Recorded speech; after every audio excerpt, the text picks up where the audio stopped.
మొత్తం ఆంధ్రప్రదేశ్ అంతటా అధికారికంగా ఒడ్డె ఓబన్న గారి జయంతిని జరుపుకోవాలని చెప్పి నేను పిలుపునివ్వడము, అదే సందర్భంలోనే మొత్తం మన ఓడిసి మండలం తరఫున ఈ ఒడ్డెర జాతి ప్రముఖులు కానీ మిగతా నాయకులు కార్యకర్తలు ప్రతి ఒక్కరు కూడా ఇక్కడికి ఇచ్చేసి ఒడ్డె ఓబన్న గారికి నివాళులు అర్పించడం ఎంతో ఆనందదాయక విషయము.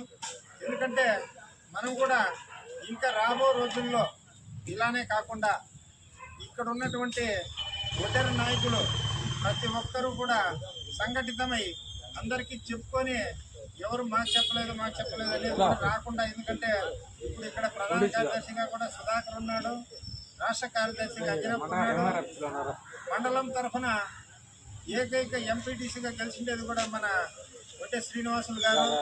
ఆయన కూడా ప్రత్యేకంగా అభినందిస్తున్నాము. ఎందుకంటే మన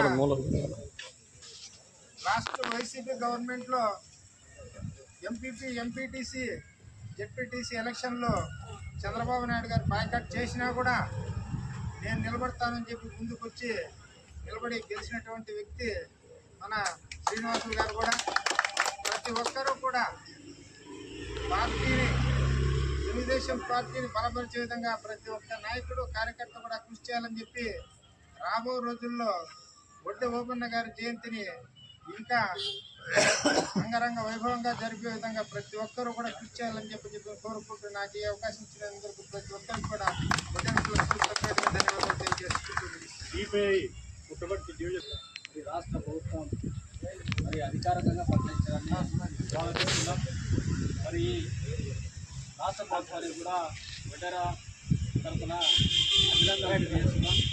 ముఖ్యంగా తెలంగాణలో కానీ ఆంధ్రాలో కానీ ఈరోజు పెద్ద ఎత్తున ఒడ్డెరల కులస్తుల్లో రాష్ట్ర ప్రభుత్వాలకు నడుస్తున్నాయంటే నిజంగా రాష్ట్ర ప్రభుత్వాలకు ధన్యవాదాలు తెలియజేసుకోవాలి.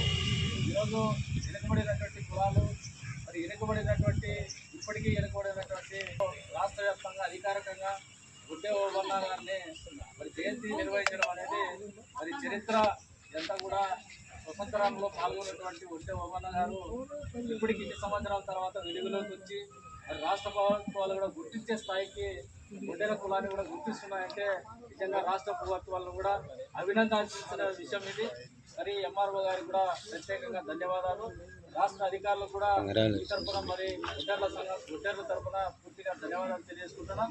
అందరూ కూడా ఐక్యంగా కలిసి ఓబన్న గారు ముందుకు తీసుకుపోయి మరి ఎంఆర్ఓ గారికి కూడా ఈ సందర్భంగా విజ్ఞప్తి చేస్తున్నాం. ఈ ఒడ్డెర ఓబన్న గారి విగ్రహానికి కూడా స్థలాన్ని కేటాయించాలని చెప్పి ఈ సందర్భంగా కూడా ఎంఆర్ఓ గారికి యోధుడు ఒడ్డె ఓబన్న గారు అప్పట్లో పోరాటాలు ఎన్నో చేసి ఈరోజు గత 15 సంవత్సరాల నుంచి ఎప్పుడూ లేని విధంగా ఒడ్డెర కమ్యూనిటీకి, ఒడ్డెరకు సంబంధించిన వాళ్ళకు ఒక కులాన్ని గుర్తించి ఒడ్డె ఓబన్న గారు అధికారికంగా నిలబెట్టడం చాలా ఎన్డీఏ గవర్నమెంట్కి చాలా మంచి పేరు వస్తుంది. గతంలో ఏ విధంగా అయితే కులాలను ఎస్టీ జాబితాలో చేరుస్తామని చెప్పేసి హామీ ఇవ్వడం జరిగిందో దానికి కూడా మేము పార్టీ తరఫున అన్ని విధాలుగా ఈ 11వ తారీఖు ఏ విధంగా అయితే ఒడ్డె ఓబన్న జయంతి అధికారికంగా స్థితి చేసినారో నెక్స్ట్ ఎస్టీ జాబితా కోసం కూడా చంద్రబాబు నాయుడు గారు సార్ గవర్నమెంట్ కానీ ఎన్డీఏ గవర్నమెంట్ కానీ ఖచ్చితంగా దాన్ని కూడా కృషి చేస్తామని చెప్పేసి ఒడ్డర్లు గుర్తించి బీసీలో నుంచి ఎస్టీ జాబితా కోసము ఇంకా ముందుకు పోతామని చెప్పేసి